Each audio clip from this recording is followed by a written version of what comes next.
ഈ വീഡിയോയിൽ നമ്മൾ ഡിസ്കസ് ചെയ്യാൻ പോകുന്നത് വാട്ട് ഈസ് പ്ലാന്റ് ബ്രീഡിംഗ്, അതുപോലെ തന്നെ objectives and methods of plant breeding ആണ്. First of all, what is plant breeding? നമ്മൾ പ്ലാന്റ് ബ്രീഡിങ്ങിന് എന്ത് ഡെഫിനേഷൻ കൊടുക്കും?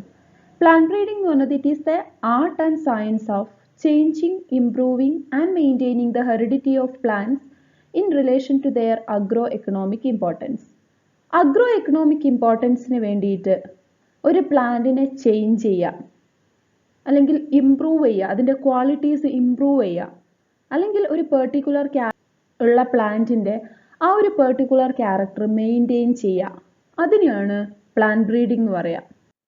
It is a technology for developing superior varieties of crop plants which are endeavored with desirable quality such as high yield, greater adaptability, shorter lifespan, early maturation, higher resistance against pests and pathogens, high endurance against drought, frost and other climatic extremes and adverse environmental stresses.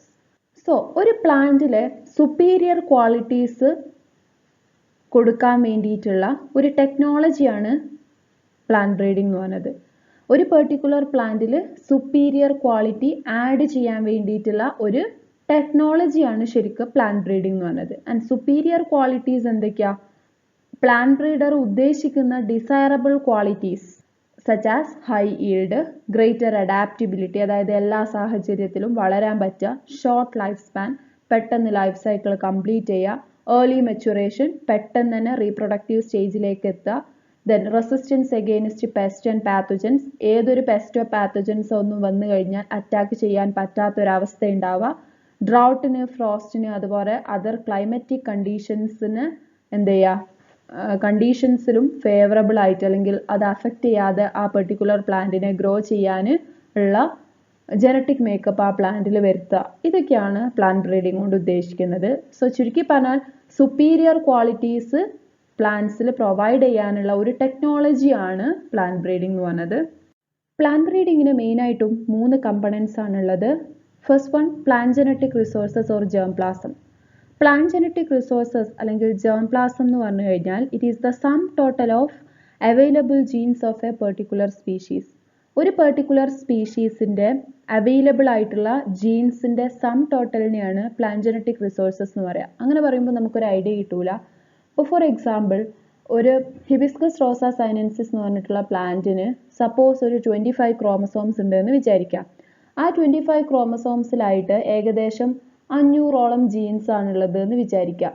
So ഒരു പ്ലാന്റിൽ ഒരു particular ജീന് recessive കണ്ടീഷനിലായിരിക്കും. അപ്പോൾ അതിൻ്റെ size വളരെ ചെറുതാണെന്ന് വിചാരിക്കുക. So size determine ചെയ്യുന്ന gene ആ പെർട്ടിക്കുലർ പ്ലാന്റിൽ വളരെ ചെറുതായിരിക്കും.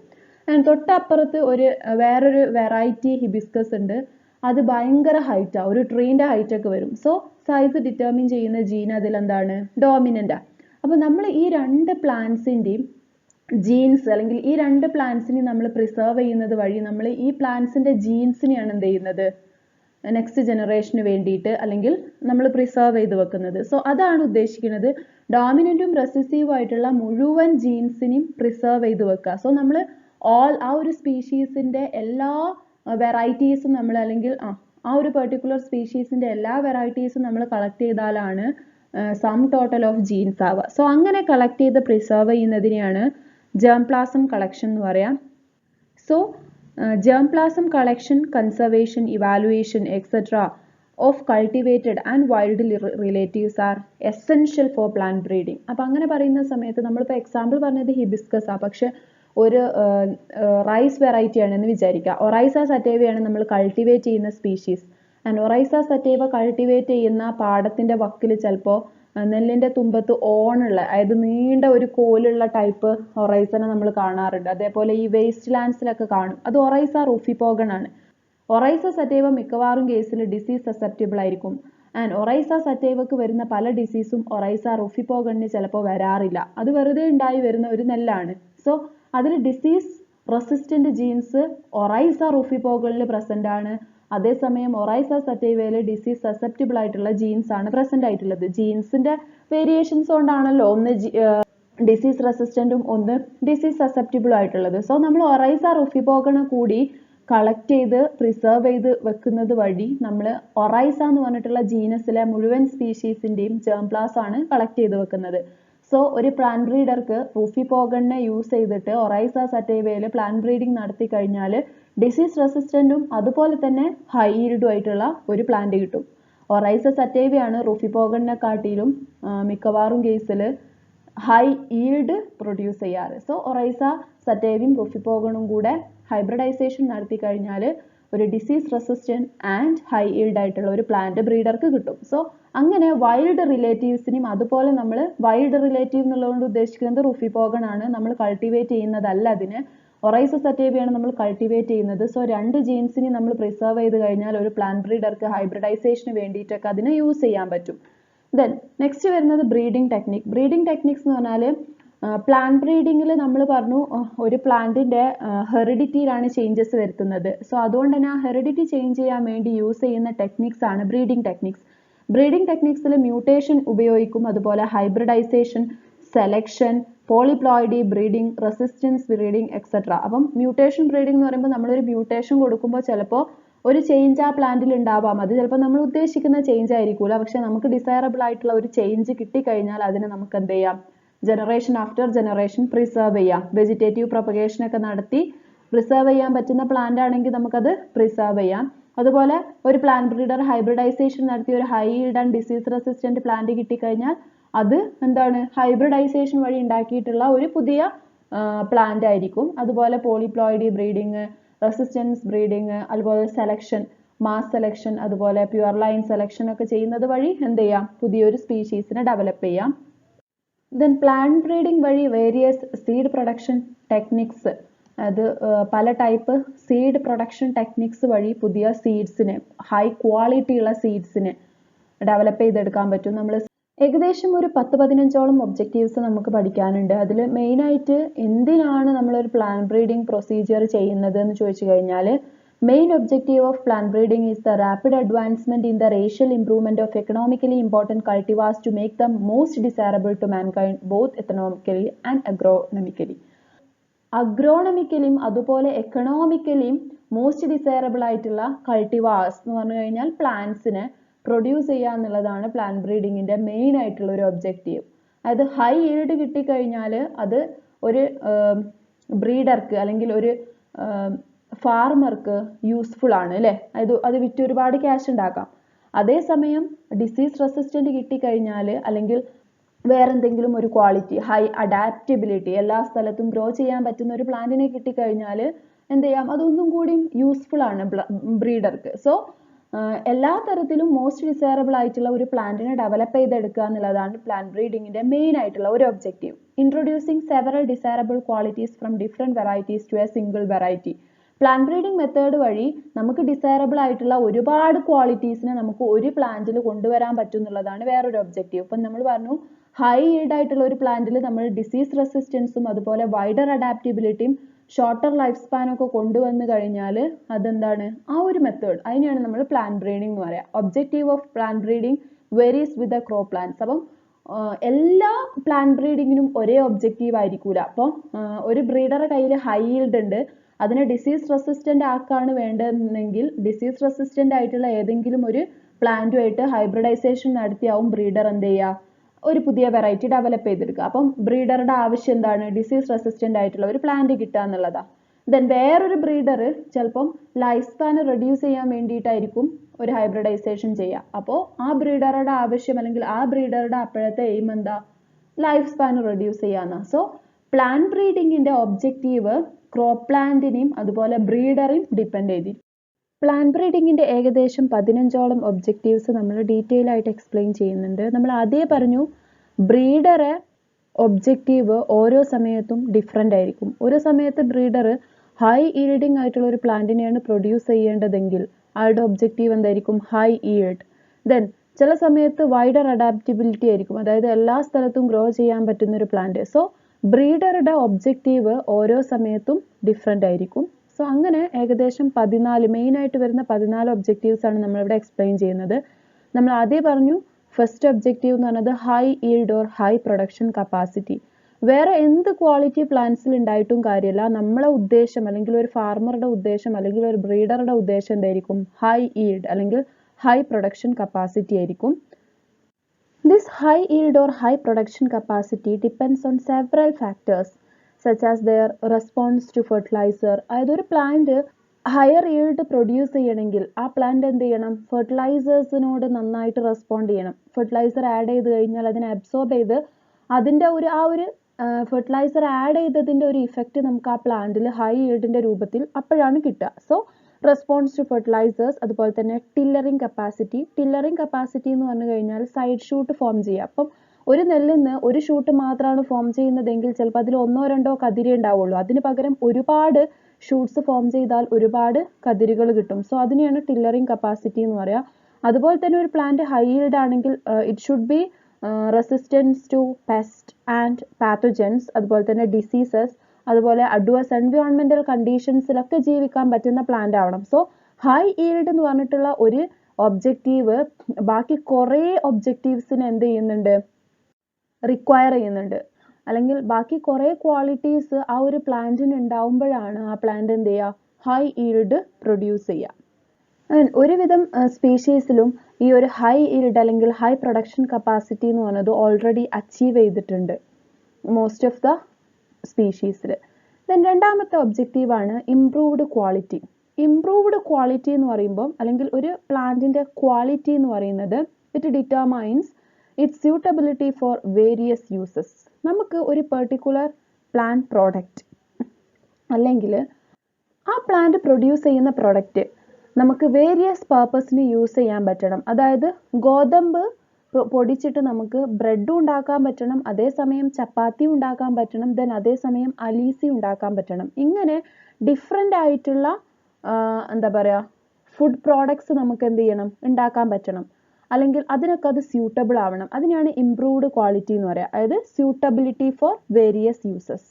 And it also includes nutritional value, cooking quality, baking quality, malting quality, keeping quality etcetera. അതായത് മാൾട്ട് ചെയ്തിട്ട് വിസ്കി അതുപോലത്തെ സംഭവങ്ങൾ ഉണ്ടാക്കാൻ പറ്റണം, ബേക്ക് ചെയ്തിട്ട് നമുക്ക് കേക്ക് ഉണ്ടാക്കാൻ പറ്റണം, ദെൻ കുക്ക് ചെയ്തിട്ടും നമുക്ക് കഴിക്കാൻ പറ്റണം. അങ്ങനെ എല്ലാ ക്വാളിറ്റീസിനും യൂസ് ചെയ്യാൻ പറ്റുന്ന ഒരു വീറ്റ് വെറൈറ്റി നമുക്ക് ഡെവലപ്പ് ചെയ്ത് എടുക്കാൻ പറ്റുകയാണെങ്കിൽ പ്ലാന്റ് ബ്രീഡിങ്ങിലൂടെ, അത് പ്ലാന്റ് ബ്രീഡിങ്ങിൻ്റെ വേറൊരു ഒബ്ജക്റ്റീവാണ്.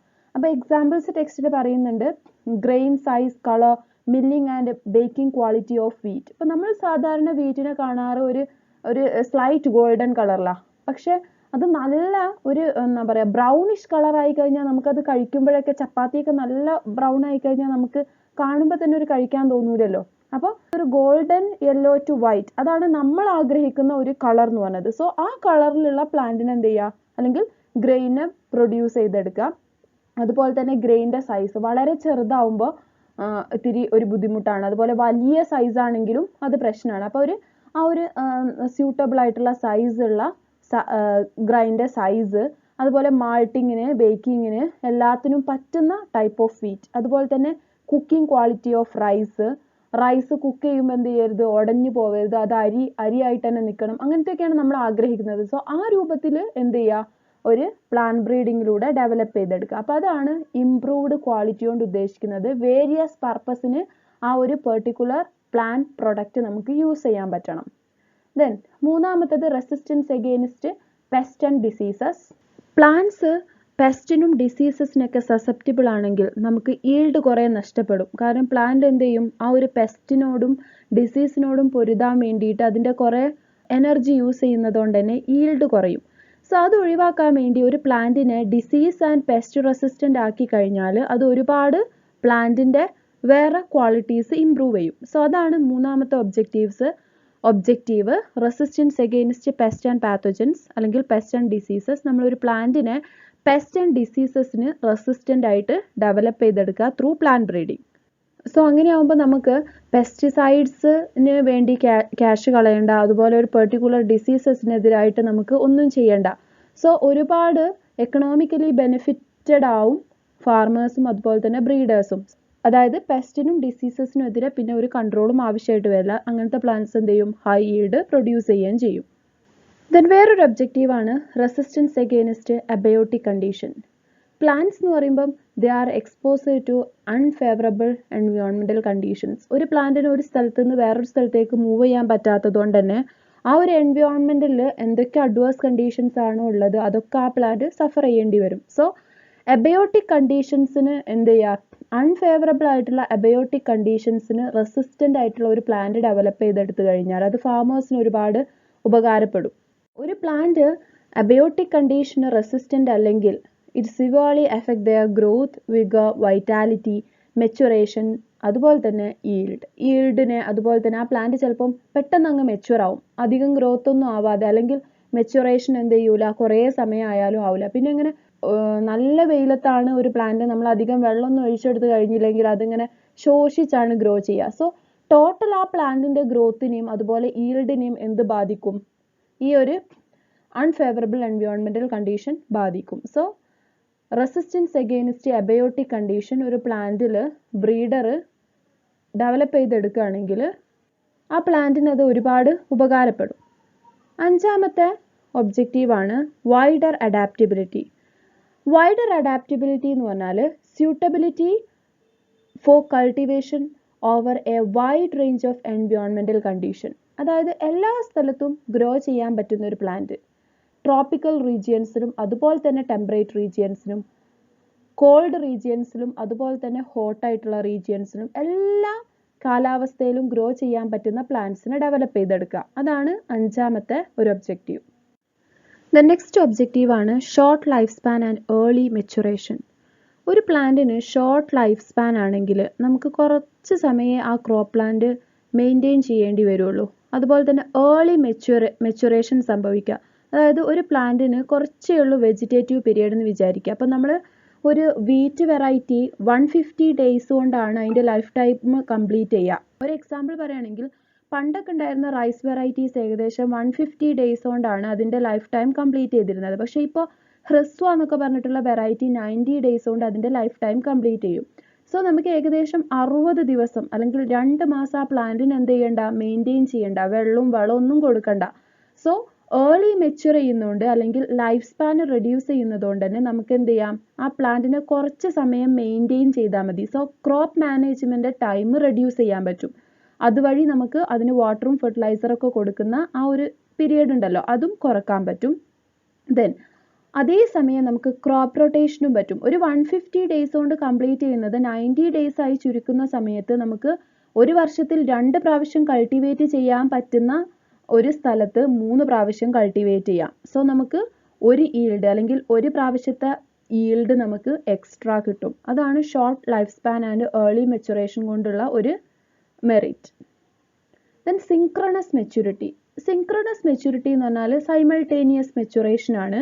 അങ്ങനെ പറഞ്ഞു കഴിഞ്ഞാൽ ഇപ്പോൾ നമ്മൾ ഒരു പൈനാപ്പിൾ കൾട്ടിവേറ്റ് ചെയ്തു എന്ന് വിചാരിക്കുക. ഒരു ലാർജ് ഏരിയയിൽ പൈനാപ്പിൾ കൾട്ടിവേറ്റ് ചെയ്തു.